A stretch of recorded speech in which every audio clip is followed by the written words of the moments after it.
Hello, listeners, and welcome back to the Soft Landing Podcast, a gentle space for self-discovery. We're your hosts, Rafaela and Eric. This week, we're wrapping up Season 2 of the podcast. And as we come to an end talking about all things relationships, we thought it would be apropos to make this duo a triad today, as we explore polyamory and ethical non-monogamy. To help us out and complete this power of three, we are joined by Kevin Patterson. Kevin is an active member of the Philadelphia polyamory community.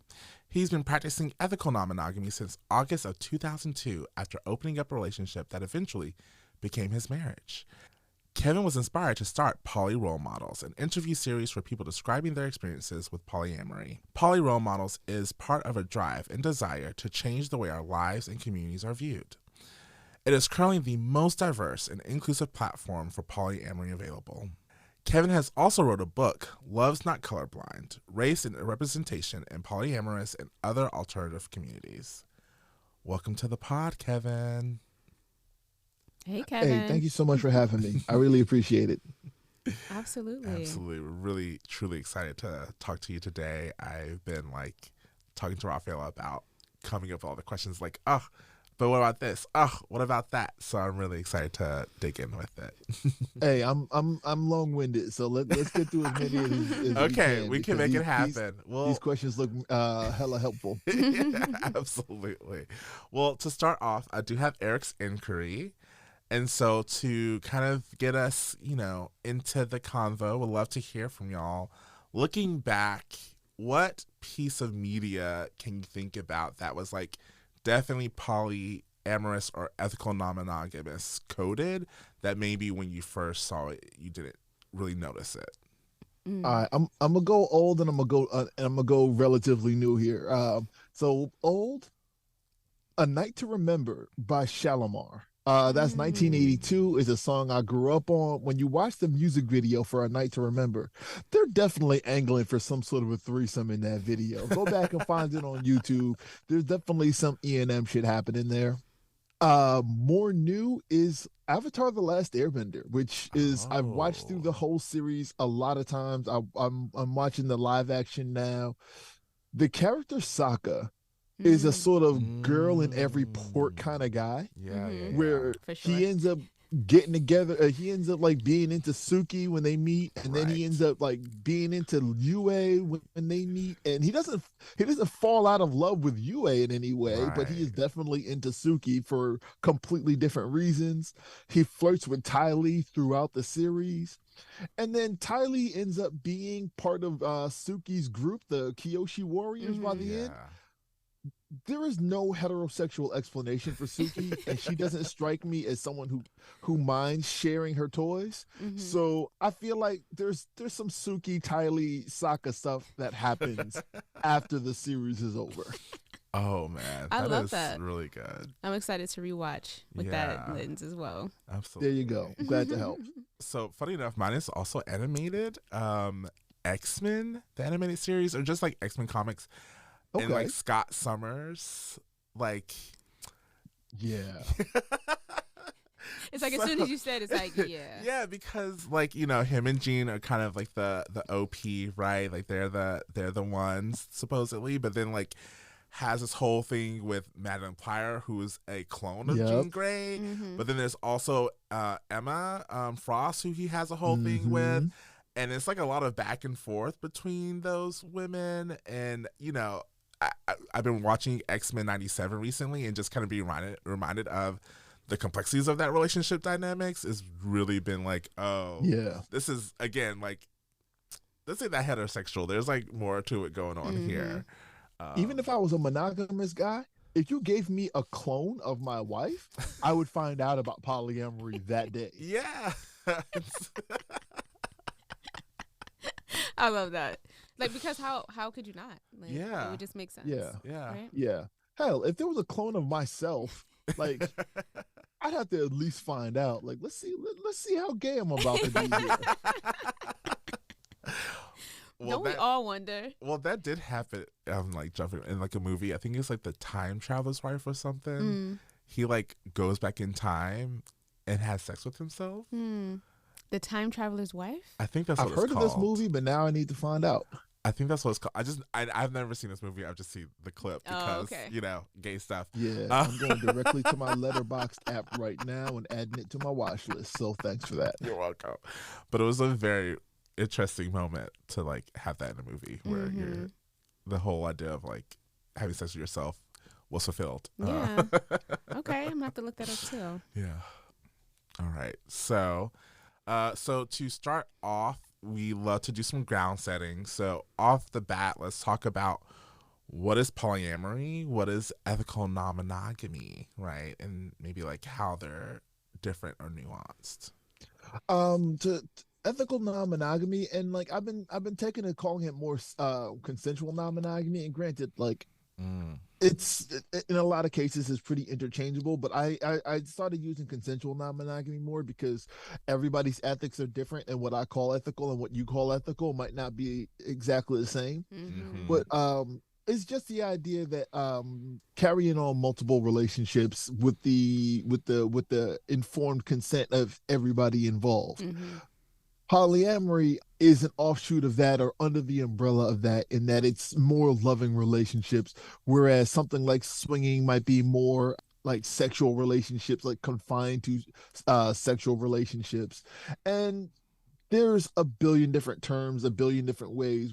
What I find to be the most important definition is the one you craft with the person you're crafting it with.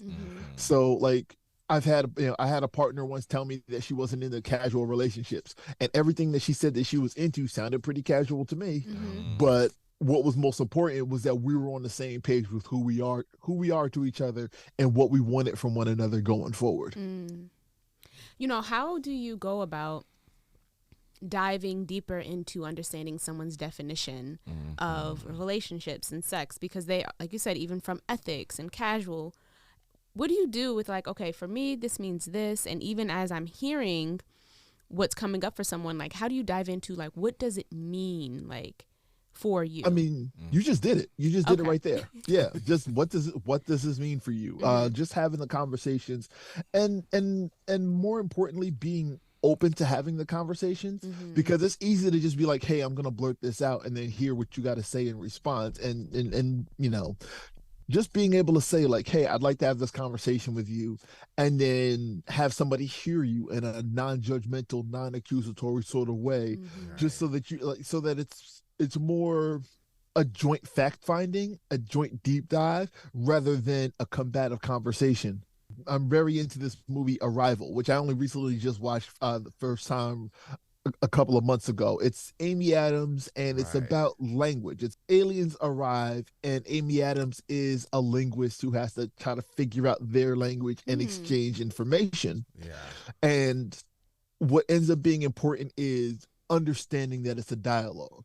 Another linguist somewhere else in the world was using the game Mahjong as a language tool, but by using a game, it was setting a combative precedent for the conversation. There's a winner and loser to each conversation because they were using a game versus other methods. So like just knowing that you're going into a conversation and not a debate, and having everyone understand like that you're looking for information, you're trying to understand one another, that's the most important part. Like there's just knowing that you're communicating and that you're not trying to win or lose a conversation, that you're not trying to come out on top. That's it. It's clutch. It sounds more simple and cliched than it really is. It's really an essential. I really appreciate that kind of framing, especially like the dialogue piece, because I've done a lot of work in like a higher ed realm around dialogue, so getting like students and community members to talk about it. But like even on like a relationship level, we can use those skills, right, to be able to. I also love the idea of like this shared fact or joint fact finding. I love that because it's really getting at how do we come together to kind of discover what our facts or our truths are within the context of this relationship. And so there's just so many different pieces that I'm really vibing with right now, for sure. Word. Also, I like shouting out that movie Arrival. It's a current favorite of mine. It's the same fella that directed these Dune movies that are out now. Okay. Yeah, I've heard about it, but I've never watched it, so I'll put that on my list. Yeah. Word. I'm really excited about all the different references you'll make, yes. Kevin, because I love your post, and I'm just like, I have a running list of everything I need to watch based on your post. Hey, appreciate it. It's No, just I like appreciate you for real. just like analogies and pop culture references is just how I process all my thoughts. Absolutely same.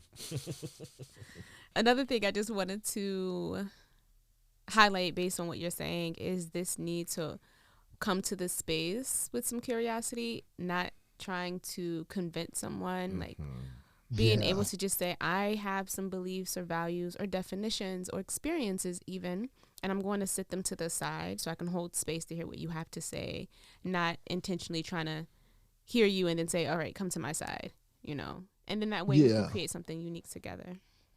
Yeah, and that ends up being a big part of the problem. I listen to a lot of Reddit stories, just people talking about their relationships, and a lot of times when it comes to non-monogamy, what someone will hear, what society will hear is you're not good enough for me. What someone might be asking is, I'm having these thoughts, I'm having these feelings, I'd like you to take this journey with me. And what'll be heard often is, I'm not good enough for the person that I love. I got to get out of this situation. And it's a shame because there's so much that we don't let in because we don't have a background for it. There's so much information that we'll hear, and it'll go against whatever our societal conditioning is, and we'll reject it. We might reject something that's perfectly good and perfectly natural and works for us, as well as we need it to, just because it's a little off the beaten path. And that's a real shame. It's a shame how society sort of tells us about how non-monogamy works. Yeah. When you said that that piece about the assumptions people make, I can think of my own experiences. Even as someone is wanting to play with me or date me or whatever the case is, and they're like, "Well, there must be problems at home, or you must not really love your partner if you're here with me." And I'm like, "Wait a minute, hold on. Yeah. None of this means that." A lot of assumptions that you're throwing out right You now. know. Yeah. But I do think, well, I think we can all acknowledge the assumption that folks are indecisive or confused or greedy or, you know, all these other terms that are grossly inaccurate to the orientation and lifestyle that people decide to participate in. One of my favorite moments from and I've said this a bunch before, but like when I was doing the blog Poly Role Models as an interview series, at 1 week a woman writes in and she's like, I'm bisexual, and the way this impacts my polyamory is that people think I'm greedy and selfish and confused and just want to sleep with everybody. And she was explaining how she has to navigate her polyamory around that stigma. And then wasn't a couple weeks later, someone else wrote into the blog saying, I'm bisexual and I am greedy and I am confused and I do want to sleep with everybody.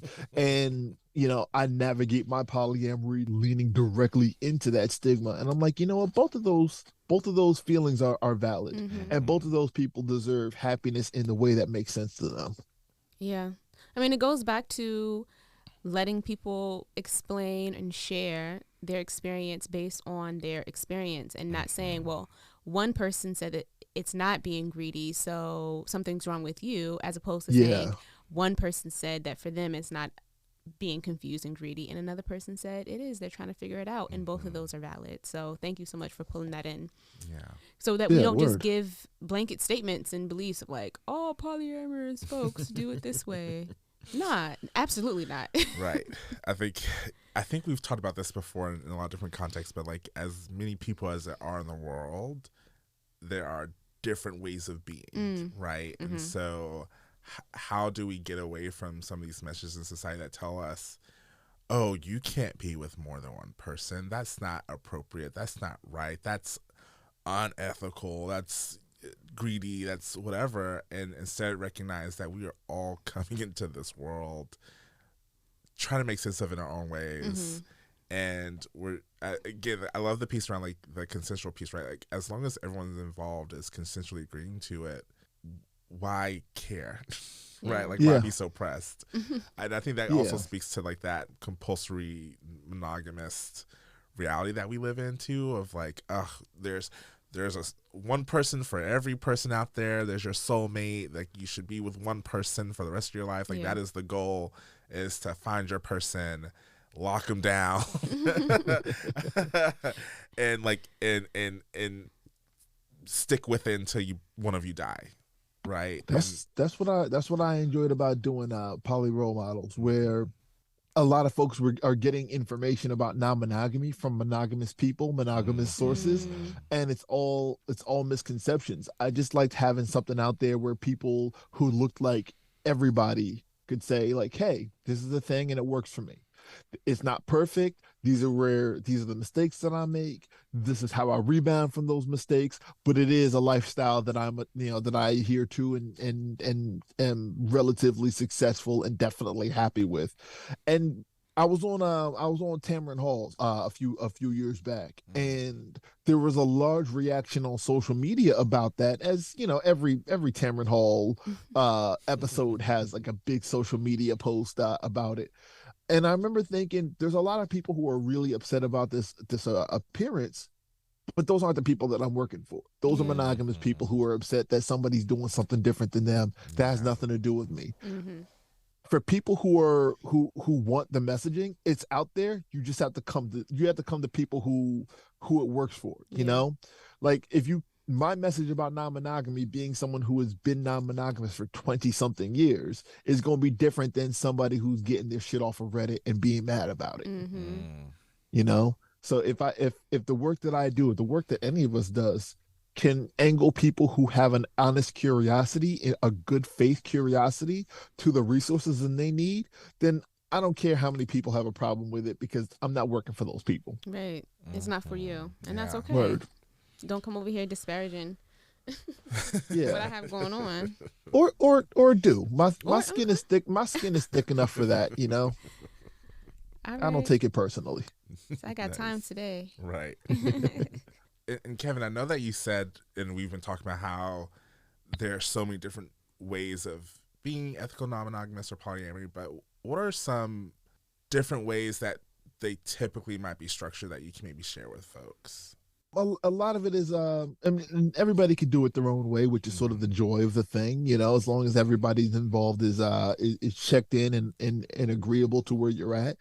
But you know, you've got your open relationships versus closed relationships. Like my relationships have all been pretty open, where if I find an interest in someone, the only person I need to check in with is myself. I've got to be mindful of honesty and respect, timing, sexual health, that sort of thing. And I've got to keep everyone, you know, up to date in that regard. Right. But I don't have to ask somebody if I can date somebody, you know?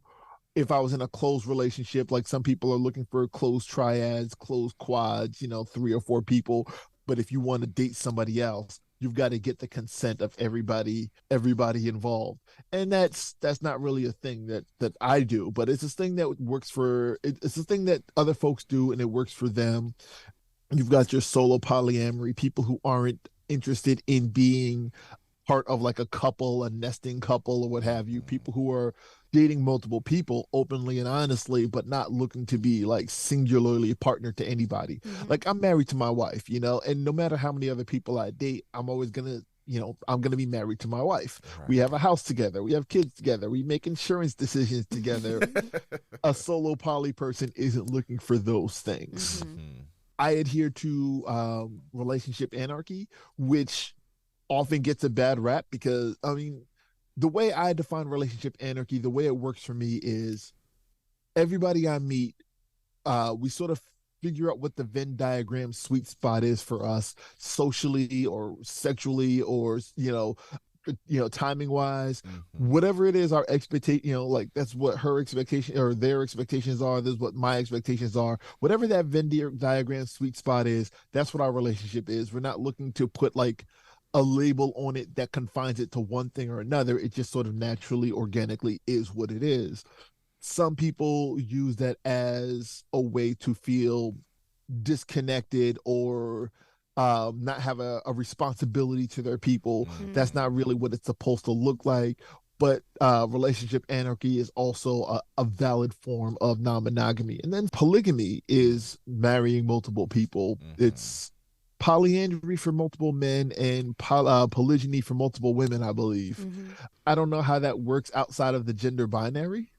But polygamy is marrying multiple people. There's often a religious basis for it. It's not my thing, but it's a valid thing for somebody. So I'm good with it, as long as, same as always, as long as everybody is checked in, everyone's expectations and needs and autonomy are being respected, I'm good with it. Yeah. I really appreciate you bringing up the relationship hierarchy piece, because we were just talking about that a bit in another episode around friendships. And I know my way of first learning about the term was through like a polyamory and ethical non-monogamy context.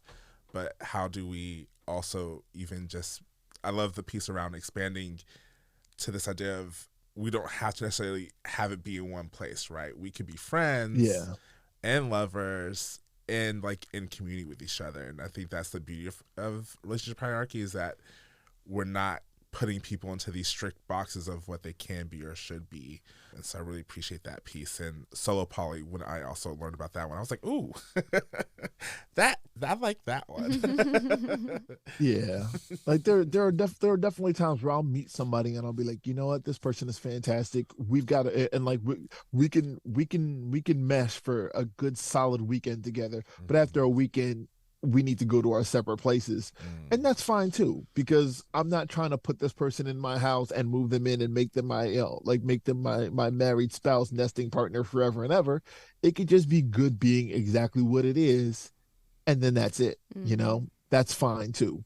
So would also maybe love to touch on what you feel are some benefits and some challenges within poly or E&M relationship structures. The challenges, a lot of it is the same challenges that every relationship type runs into in terms of communication and expectations. I don't know that any of them are. I mean, the challenges that are sort of specific is more based around a mononormative culture. Like a mononormative culture, like very very early on, I know that I wasn't being as honest and forthright as I could have been, because I kept expecting a jealousy from my wife that never came. So you're kind of in a protective mode of like what to share and stuff. Yeah, and thankfully I was with someone who was able to like understand that I was still working out the kinks and gave me a lot of grace. Like this is like, I made some rookie mistakes that were small but definitely wouldn't fly now 20 years into the game. The benefits though, are understanding yourself better in a lot of cases. Where when I was young and monogamous, I was dating someone that wanted to put me in polo shirts. Now granted, I like polo shirts and I look good in them, I feel. But I'm a jeans and t-shirts guy, just generally. If I was just with her, I'd end up being a polo guy, feeling some sort of way about it. Whereas these days, I've got people where if I'm hanging out with them, I'm in the button down. If I'm hanging out with other people, I'm in I'm in the polo. If I'm hanging out with other folks, I'm in the t-shirt. Now I'm using t-shirts as an analogy, but like you end up learning different things about yourself by being with different people. Just seeing yourself reflected back in the eyes of someone else that you love, that changes from person to person. Like that's a benefit. Having extra people around you to support you when you're going through something, that's a benefit. Having people that can give you advice. I'm the permission advice guy, I've learned. Like whenever one of my partners wants to say fuck this shit to their situation, they'll call me up and be like, hey, I'm having a situation, can you give me some advice? Because they know I'm going to give that fuck this shit advice. I'm going to give them permission to do the thing that they were already trying to do. And just having those other people around as a way to like, I know that if I need a soft response, like, and not like strategically, more unconsciously, if I need someone to talk me down off the ledge, if I need someone to give me a softer sort of advice, I know that like just subconsciously I'm going to call somebody up and be like, hey, I've got a problem, can we talk about it? Because I know they're going to talk me down. Just having a variety of people around you, you learn so much about yourself. You learn so much about what you're okay with in a relationship. Some years ago, a partner of mine called me up and said, "Hey, Kev, my mental health is really trash right now. Can we talk about it? This is what's going on with me. This is what's going on with my treatment. This is what's going on with my therapy and my meds. This is how it's going to impact our relationship." And I hadn't given it a whole lot of thought. Like, this was somebody telling me, what's going on with them. And I listened and I understood and we were fine. But then when someone else that I was dating was having problems with their mental health, I understood that because we're not having that same conversation about what's happening with them, it's causing us more turmoil in our relationship. So now I know what I need to feel stable, to feel secure in this relationship. Now I know what I need to feel stable and secure in relationships going forward in terms of check-ins and, about well-being. I wouldn't have known that if I was just monogamous with one person who refused to talk to me about where their head was at. Right. I can imagine you would have more questions on, is this a good fit, not a good fit? Am I doing something wrong? Are they doing something wrong? Because there's so much silence around it that just kind of leaves it open for our brains to create stories and put those things into place because it needs a way to figure it out. Yeah. Like, I'm being pretty chill about it now, but back in 2017, that shit fucked me all the way up, Yeah. Whereas now, if I'm running into somebody who's having a similar problem, I'm like, okay, well, I know what kind of conversation I need to have because I got that skill from somebody else, somebody else who I was just as intimately connected with. Yeah. Yeah, really, I appreciate all of that, particularly this piece of like these other relationships allow you to learn different pieces of yourself, right? I think that is such a beautiful piece about relationships in general, of all of them, is that what would you say, like they're reflecting ourselves at us? Yeah, right? Like, yeah. I think that is such a cool piece to be able to bring to this as a benefit because, again, right, like the idea of just one person for the rest of your life, there can be a limiting factor to it. And I know that's how I feel about it. And I feel more of the expansive, exploratory piece around relationships where I want to have these other partners, where I want to be able to explore different parts of myself. And so I really appreciate kind of having that contextual piece into it as well. It's a natural thing because, like, the thing we do with monogamy and relationships, we don't do that in any other aspect of our human lives, Like, if I said, you know what, I really enjoyed this meal, this is the only meal I'm going to eat, that would sound bananas to anybody who heard it, It would feel like you're depriving yourself, Kevin. What do you mean? Have you not tried this cuisine? You're missing out. Yeah. And we would find fault with that in every other aspect of our lives. And I'm not saying that monogamy is a problem or that people shouldn't engage in it or anything like that else. But just understand that the question you're asking of monogamy, you would 100% reject in regards to anything else. Yeah. So maybe it's a different question if people are trying to figure it out for themselves.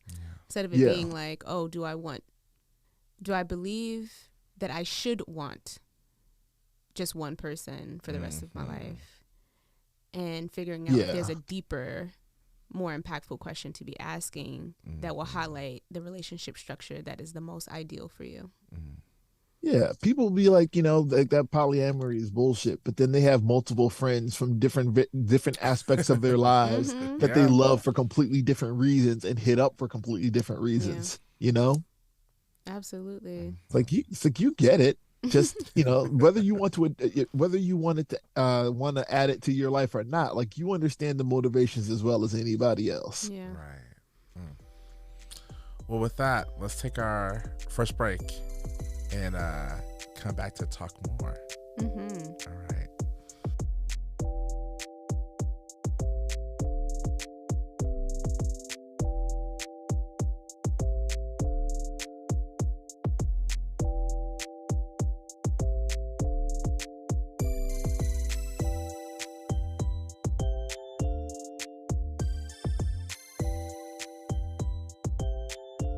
And we're back.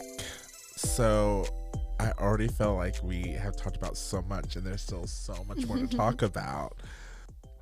When we're thinking about some of the poly structures and some of the assumptions that might people might have around them, we'd love to maybe hear what are some of the typical guidelines within these relationships that people might not be aware of. Now, I don't know that there are any typical guidelines. Everybody sort of does it their own way. The guidelines that I feel should be typical, really simply are respect, honesty, communication, and autonomy. Simple as that. Like be mindful of your expectations and be mindful of what you're asking. In monogamous situations, if I'm feeling some sort of way, if I'm feeling a jealousy, I might feel really comfortable just telling my partner, no, don't. Whatever it is you're doing, knock it off because it makes me feel upset. Stop it. Right. Whereas for me, it's more like, why am I feeling this way? Why am I feeling this way? And how much of that is this person's responsibility and how much of that is my responsibility to get over whatever I'm feeling? Like if my partner is doing something that's making me upset, are they doing something to make me upset? Or are they doing something that's just them living their life and I feel upset about it? Those are two different things and I got to address them in different ways. Yeah. So while I don't feel like there are any typical guidelines, I feel just focusing on that kind of thing should be a typical guideline.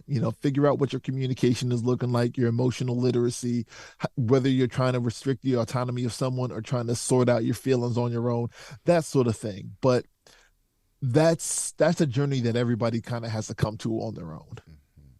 I really, that the piece at the beginning where you said like, or are they just living their life, I think says a lot for me, right? Of this sense of control that we might want to have, right, over others. I think particularly as you're saying within monogamous relationships of like, oh, I'm jealous because you're talking to this person a little bit too much. You need to stop that, right? When it's like, I'm a Libra, I'm just naturally flirty. It doesn't have to mean anything. But I love that sense of, just allowing people to live their lives and to have that autonomy and not necessarily put that on them when we can do some of that self-work to understand where those feelings are coming from, because feelings, emotions, they come up, but doesn't mean that they have to mean what they are telling you.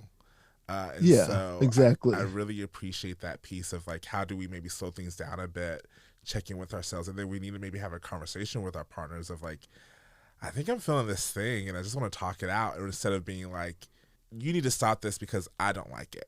Or just acting on what you think it means. Right. Those are two very different responses and can lead to two very different outcomes as well. I also wanted to go, Kevin, when you said like, is this person doing this to me or maybe to get a reaction out of me, which I think is such a common thing in monogamy. Like this belief that our partners are doing things to make us jealous, to prove something, and it's kind of accepted, right? You can't, I'm thinking of movie scenes where, they're in a bar and she's grabbing him by the collar, like, oh, he's kissing this girl, and then they have hot sex afterwards because that was like the foreplay, if you will, or something like that. But I think it kind of gets normalized, even though it's very problematic. And then when people are doing things in a healthy way, then that's seen as, when people are consensually having open conversations about their relationship, it's like, what? Yeah. What do you mean?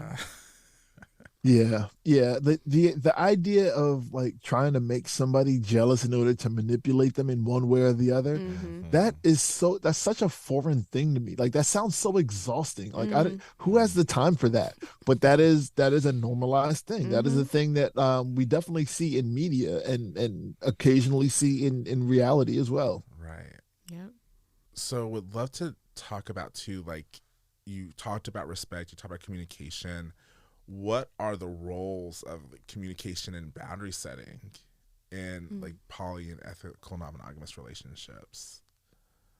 A lot of the communication, as far as I'm concerned, is just a matter of knowing who you're speaking with, knowing how to speak to the person you're speaking with, and approaching it from the mindset of me and my partner versus an issue, as opposed to me versus my partner, which is a really common way to address things. Like I've had partners tell me that I've done things that they didn't like for one reason or another, and the first instinct is I didn't do that, or the first instinct is trying to be defensive, trying to protect yourself because everyone wants to feel the best way possible about themselves. And fighting that down and understanding that if my partner is bringing a concern to me, it's because they trust me to address this concern.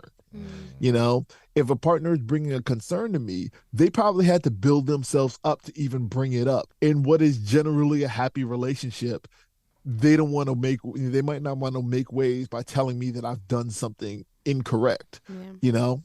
And so just me understanding that means that I've got to pause, I've got to listen, and I've got to understand where they come from before I can respond and say, well, no, well, maybe not, and I disagree. Just understand, like, all right, well, this is a concern. This is why you're bringing it to me. This is what your expectations are of me in this situation, and here's what I can offer you in return. Here's what I can or can't manage. Approaching communication in that way it's super beneficial to relationships in general, but it's super clutch in something that's like this multi-limbed, multi-headed hydra that is a polyamorous relationship. And same with setting boundaries. Like, setting a boundary means that you're expecting someone to respect that boundary. And setting a boundary and just saying, like, you know what, one of my partners, they're like, they don't like loud noises. I'm not much of a yeller. I'm not, it's not that I'm not much of a yeller. I'm not a yeller. That's just not how I like to communicate my thoughts. But every once in a while, I've got to, yell up the stairs to tell my kids to do something. My partner says they have a problem with yelling. So when I do have to yell up to my kids, I let them know, like, hey, I'm about to yell. That's enough of an accommodation to get them prepped and ready. They know what's about to happen. They know I'm not yelling at them, and just them letting me know, or something as simple as, hey, if you need to talk to me, let me know, but also give me some context. Because if I message my partner and say, hey, we need to talk, their mind is going to go to 10 different places and all of them dark. So now when I need to talk, it's like, hey, can we talk? Nothing urgent, nothing critical, nothing dangerous, or can we talk about blah, blah, blah of a topic when you have time, just to give them enough context to feel reassured with what's going forward. Whereas some people react really poorly to boundaries. For some people, they're like, your problem with yelling is your problem, and I don't see why I should have to, adjust to it. If you give someone your boundaries and they're pushing back, that's information that you have. That's information that you have about how much they respect your needs, how much they respect your expectations. And hell, the reverse is also true. If you feel like somebody's boundaries are particularly limiting in a way that makes you feel unnatural or uncomfortable in relationship, you can just opt out. Yeah. And that's okay too, That's making me think of the tendency that people have to stay in relationships. And I see that regardless if it's monogamous or polyamorous. I think sometimes even with polyamory, it's like, well, what am I doing wrong that I can't get this thing right? So I need to stay in it and figure it out, versus saying, oh, you know what? I don't think maybe we work well together because we're hitting these areas that are causing some conflict and tension. Let's bow out. So I really appreciate that. And the tone and reminder of empathy and validation, like being able to sit with hearing our partner's concerns or questions, or approaching us with vulnerability and being able to say, wow, I can only imagine how hard it was for you to say this. Like, I can imagine you were probably texting and deleting and trying to get the wording right, or you were like trying to gas yourself up to come in here to ask me this question. And so how that can be disarming, if you will. It's the same thing as what I was saying earlier about how, like, a lot of times people view conversations as combative. People view it as, win or lose. A lot of times people aren't compatible, and that's okay. But instead of saying, you know what, we're not compatible, or this relationship has run its course, or we're just not looking for the same things, it becomes really easy to try to turn it into heroes and villains. Like, I wasted my time being with you. No, you learned a whole lot about what you want in a relationship. That's valuable too. People want to think of themselves in the best terms ever. So it becomes really easy to want to make somebody the bad guy in your story, or make yourself the good guy in a story, when really it could just be, you two weren't compatible and you needed to leave, and that's okay. That's fine. Yeah. Like hashtag no assholes here. I love that approach, though. I try to be, Yeah. even for myself, to just kind of have that lens reminding me that we're different people and we have different experiences and needs, and it doesn't mean that one is wrong or bad or right and good, just that we're different, and we owe it to ourselves to figure it out in a way that allows us to go out and be with other people, if that's what it means, and or restructure the relationship where we can have all the good parts and then we can the areas that we may be struggling in, maybe that's not part of our relationship anymore. Yeah. And also, like, just recontextualizing the way that you're thinking about stuff can be really great. Like, I had read a meme some time ago that said, instead of apologizing, thank people. So instead of like, I'm sorry I'm late, it's, thank you for waiting for me. Thank you for being patient with me. That's, those can be two separate things that mean the same but feel differently. And in 20 plus years of non-monogamy, I've got 4 people's fair share of exes, and I don't hold any negativity towards like basically all but one, but like every other ex with the exception of one, it's like, you know what, we just weren't doing the same things, or we just weren't looking for the same things. Like even if the relationship ended in some manner of conflict or turmoil, like I'm that's not something I'm gonna hold on to. I'd rather remember that we were good together for the amount of time that we were good together. Yeah. And everything else was just us figuring out that that it was over. And that's fine too, and that's not like a grudge I'm going to hold on to, because that's a negativity that I don't need. Like, it doesn't serve me, it doesn't help me. It's not a defense mechanism where there's at least some value to it. It's just me being salty about an ex, and for the most part that's unnecessary baggage. Yeah, definitely agree. I can remember times where I can be pretty chill. Actually, I'm pretty chill. I can be unchill sometimes. But, I have the same perspective with relationships ending, where I'm just like, all right, well, it worked until it didn't, and everyone's fine, and we, But then I'll hear something. I'm like, oh, wait. You out here saying all this negative stuff, and I'm just like, I thought we were good. I thought we were cool. Yeah, right. But, I think that's also learned, too. People are taught to despise their exes and talk poorly about them. Where I'm just like, I feel like that speaks more about me, not even just talking negatively, but it's just like the fact that I tolerated that thing, or I dealt with that thing. Like, I'm not about to be out here telling all the business, first of all. Yeah, like generally I'm rooting for my exes. I hope they find whatever it is they was looking for, that whatever I couldn't fulfill for whatever reason, I hope they find all of that somewhere else. Yeah, I think that's they deserve it. Yeah, it's a very different mindset than a lot of people. So I really appreciate that too. Yeah. I also want to really touch on the fact that when we do talk about polyamory or ethical non-monogamy, it does often feel like, or appear to be, very white, very able-bodied, very cisgendered, heterosexual in nature. And so, particularly because this has been your background, would love to talk about how do we start to kind of dispel this idea that it is only for those type of people. We literally have to do it ourselves. A lot of the work that I do is about making spaces a bit more comfortable for marginalized people, and a lot of that is reaching out to like organizers who are often white and able-bodied and cisgender, heterosexual, like reaching out to organizers. But outside of that, a lot of it is stuff we get to take on our own. Where when I started the blog Poly Role Models, it's because the blog didn't exist and it needed to.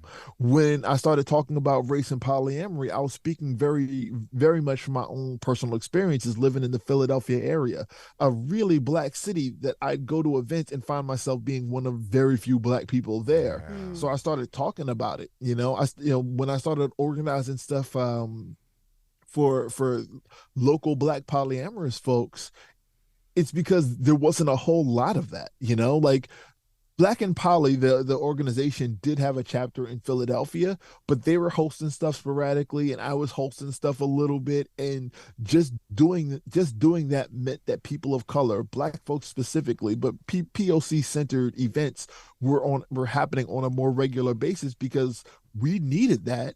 They didn't exist, and we just started going for it. When I wrote "Love's Not Colorblind," there Ooh. was when I wrote it, part of me was like, let me work really fast to get this out because there's got to be 5 or 6 other race and polyamory books that are on deck. Mm-hmm. Love's Not Colorblind is a little over 6 years old now, and my book is still the one. Is still it. Hold on. Like, hold on. Like, I'm over here cheesing. Let me just give you your flowers. Absolutely. Absolutely. So important. Appreciate it. And like it Love's Not Colorblind doesn't always have to be the book, but for the last 6 years it has been, because it was a book that was needed at the time. Mm-hmm. And I'm always telling people, like, find some shit to do that you was already gonna do. Mm-hmm. And invite the people that you want to see there. Mm-hmm. Where the first time I hosted a POC meetup, it was when Netflix put out that She's Gotta Have It show. Yes. Yeah, and there was a lot of commentary to be had about various qualities of that show, but I was gonna watch it anyway. Right. And I was like, well, here's here's a supposedly Black polyamorous character. Let me invite Black polyamory to my home to watch this movie, or to watch this show. And we watched all 8 episodes, or however many episodes of it. We had barbecue. We talked a lot of shit. We did a lot of laughing. You know how we are. Yeah. And that was fantastic.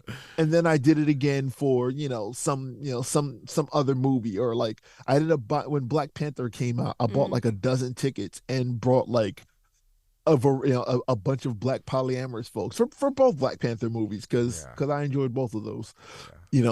Buy 10 tickets, buy 15 tickets, buy 20 tickets, and let's go see this movie and have a good time. Yeah.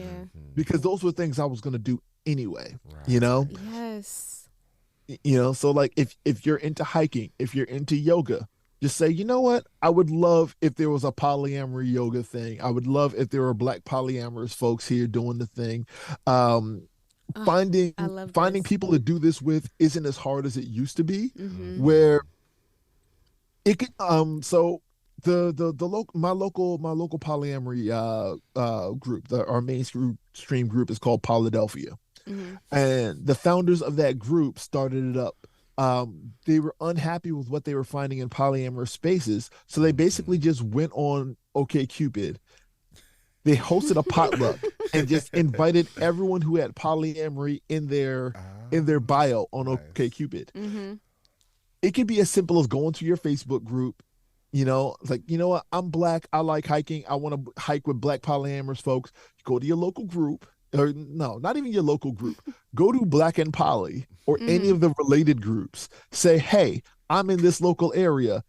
Anybody down to go do this thing with Let's me? link up. Go to meetup.com, look at your local area, see if you can just put it out and just say, hey, Black polyamorous movie night, Black polyamorous yoga, Saturday mornings. Mm-hmm. And some people will show because they need it to exist as much as you needed it to, Yes, I'm really loving this because I think it's so powerful to, essentially we're building community, right? And everything that we do doesn't have to be in itself about our struggles and who we are and that piece. Like, we can just exist together. And so I've been thinking of the same thing of like, I want to have more groups for survivors, but everything we do doesn't have to be about how you're a survivor and how you're struggling and your relationship and your sexuality. What if we just go to the movies together? What if we go hiking together? Right? Yep. And building community and safety and trust in that. And then those other things will come. Right? So I really, really love this reminder of the importance of creating community in a variety of ways. Yeah. And like, togetherness.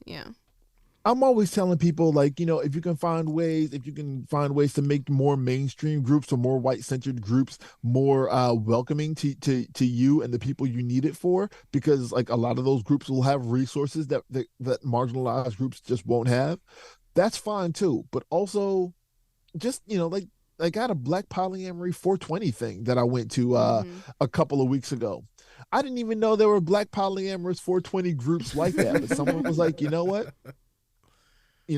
Pay X amount of money. We're gonna have some infused snacks and a pre-roll waiting for you. And I was like, bet.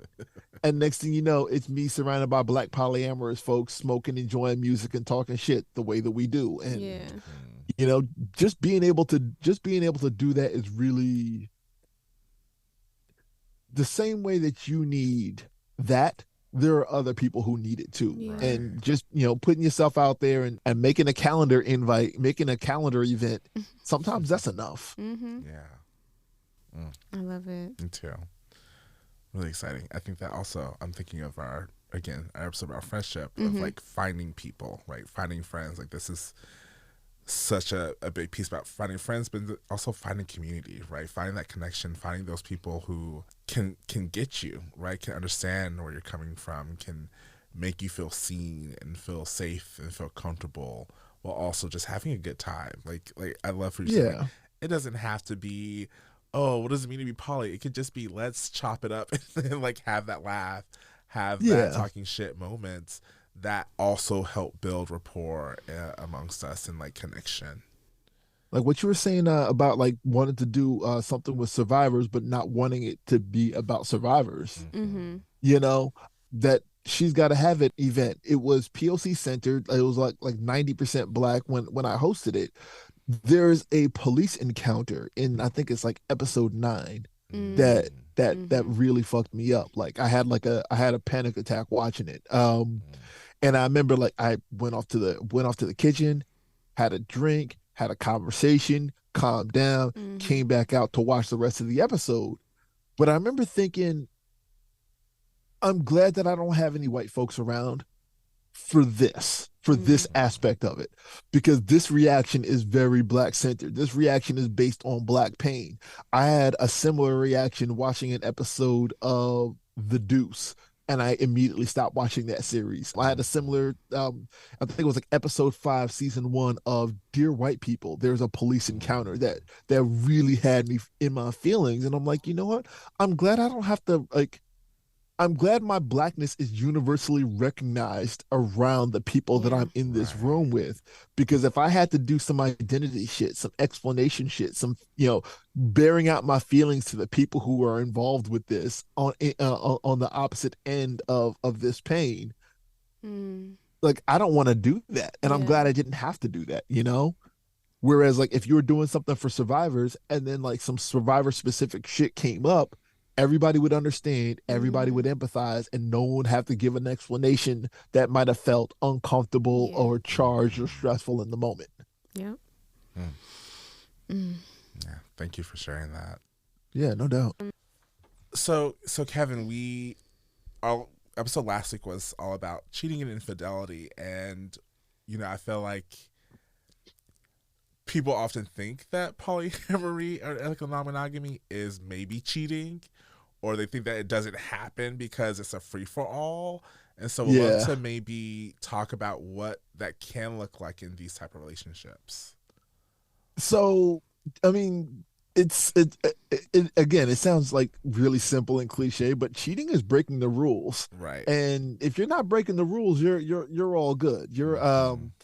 But the way cheating looks in non-monogamous relationships is just a violation, It's something you see in monogamous relationships as well. There are definitely jilted partners who said, my problem wasn't that my partner had sex with someone else. My problem was the way that they lied and gaslit me about it, as opposed to in a non-monogamous relationship. I mean, just being able to be honest about it, and I understand that, coming from a mononormative culture, it might feel more natural to be dishonest about your feelings for fear of upsetting somebody else, but they're going to be more upset if you lie to them. Right. They're going to be more upset if you try to deceive them. early in my non-monogamous adventure, I hooked up with a friend, and again, this was super early. This is before my wife and I were married, and we've been married for 17 years. But my friend was like, "We shouldn't have done this," and I'm sure that I just busted up your relationship with your girlfriend, who is now my wife. And I was like, "No, we're good. Like, this is our relationship style. We're allowed to do this. We're just fine." And my friend was just like, "Nope, I screwed this up. Please don't tell your wife that we did this." Mm. And that was cheating, you know? That was cheating. She didn't have to do that, and I didn't have to agree. I did agree. I shouldn't have agreed, but at the point, at the time, she was upset. She was crying, and what I should have did was set a boundary. And what I did do was say, "Okay, I'm not going to tell her about this." And then, like a week or two later, some other stuff was happening, and I realized how wrong I was. And I told my wife, and she was like, "Well, I expected y'all to hook up. It was weird when you came home and didn't have a hookup story." You know? And then I had to go and tell my friend, like, "I know I told you I was going to keep this as a secret, but I didn't, and I couldn't, and it was actually unfair of you to ask me to do that. We're all good now, but that was the situation, you know? Like, it's so easy to fall into monocentric rules on relationships Right. that it's easy to be dishonest about shit that you really shouldn't be dishonest about. And that's what cheating looks like in every relationship. It's just, the boundaries are different, but you're violating them in one way or the other. And like, if you want to fix that, if you want to repair that, you have to be the proactive member of that, you know? If you're pushed into an apology, if you're pushed into fixing something, it's more than likely going to be fake. There are a thousand relationship stories that I've read where someone's like, "You know what, we're having a problem, we need to go to marriage counseling," only for their partner to be like, "Fuck that, you're the person with the problem, I didn't do anything wrong, I'm not going to any marriage counseling." And then when the divorce paperwork shows up, they're like, "No, no, no, I'll go to counseling, I'll do anything you want." At that point, it's fake. At that point, it's fake, and no one can believe it. You have to understand that if you want to repair a problem, you have to understand that you made a mistake. You have to understand and take responsibility for it, and proactively seek out whatever the method of repair is, whether that's, rebuilding trust, or cutting out certain behaviors, or changing certain behaviors. That's all stuff that's got to come from you, because if it comes, if you're being pulled to that conclusion, it's not going to work out the way you think it's going to work out. Well, Kevin, thank you so much for being just so generous with your time and your thoughts and your experiences. Are there any final thoughts or advice that you might have for our listeners as we wrap things up? If you're into non-monogamy, if you're trying for it, like if it's something that you're sort of on the cusp of or have an interest in, read everything, take in everything, listen to every podcast, read every book, figure out what you want it to look like, and then also be prepared for it to look completely differently. A lot of folks come to non-monogamy with an idea of exactly the things that they want out of it, and then they'll meet a person that they like, and like or love, or just like wildly in lust for, whatever it is, and that plan will go out the window really fast. And that's not always a bad thing. Sometimes it's a good thing when that plan goes to the wayside, because again, you're learning more about yourself as you go. So you need to be prepared to move waterbender style with that flow. Be fluid. Yes, be fluid. And that's always a great reminder. I think we can get really stuck in the relationships that we build and feel often betrayed or deceived when someone switches up for a variety of things. Maybe they're re-exploring or discovering their gender identity, their sexuality, and there has to be some major shifts within them that impact the relationship. And then it's just like, what? We made a promise that we'd be like this forever. And it's like, nah, that didn't happen. But, what does it mean to actually, as we start to date, like what if we are teaching people that change is inevitable and we can make a choice on how we want to approach changes within ourselves and our relationships. Like a problem my wife and I used to run into a lot, a long time ago in a galaxy far, far away. My wife of sober mind with no people in relationships to speak of would say like, hey, we should do blah blah blah with our relationship, or we should do this, that, and the third. When we had kids, it was okay, well, we can't go out on a date unless the kid's already gone to bed. Once the kids are gone to bed, we can go out and do whatever it is we're trying to do. One person stays home with the kids, one person goes out on a date. Yeah. And then eventually, my wife was like, all right, well, my date starts a little bit before when the kids are going to sleep. So I'm going to leave early. And I'd be like, all right, fine. I don't really care. And then it would be like, you know what? My date starts a little earlier than that this week. So I'm not going to come home from work at all. And I'd be like, yeah, sure. Do whatever you want. I got it under control. The house is fine. The kids are fine. We're good. And then I did that. Where I was like, hey, I've got a date. It's starting a little early. We're going to see an early movie. So I'm not going to be coming home from work. And my wife would be like, yeah, but we had a rule. What's going on, Kev? We had a rule. We had an arrangement in place. And I'd be like, yeah, but you've been breaking that arrangement for 6 months. She's like, really? Have I? I didn't realize. The rules sounded perfectly reasonable when we didn't have anybody testing why we needed those rules. And once we did, it was like, okay, but you've been doing this for 6 months and it hasn't been a problem. I'm doing this today. Right. Maybe we don't need this rule. Maybe the rule was bullshit when we started and we didn't realize it until, outside factors we saw how it didn't work. Factored in. Yeah. But being able to just talk about it and not like blow up. I mean, or you can blow up and repair. Sure, that happens. Emotions and things.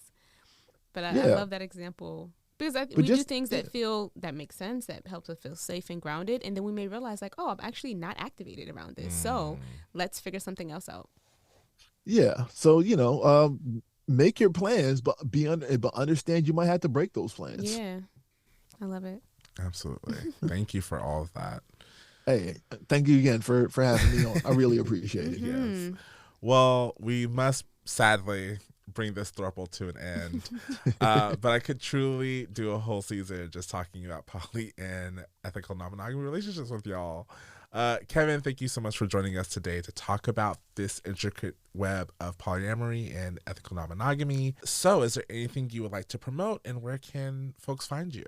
I am at Poly Role Models on everything, and on Twitter and YouTube and Facebook and so on, Instagram.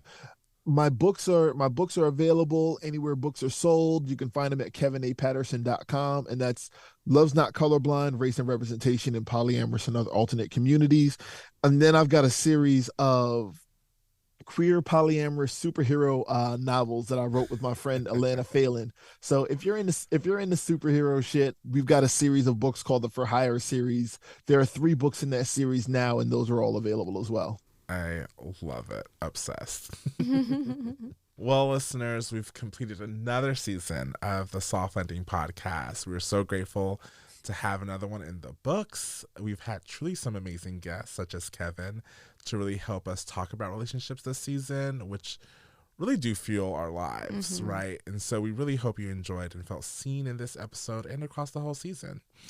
You can follow us at Soft Landing Podcasts on Instagram and at healingexchange.com/podcasts, where you can find each blog post and the worksheets, the exciting, fun, awesome worksheets for each episode. Listen to us on Spotify and YouTube Music, and while you're there, rate us and subscribe. We'll see y'all in a few weeks when we start season 3, which will focus on trauma. But for now, bye. Bye, everyone.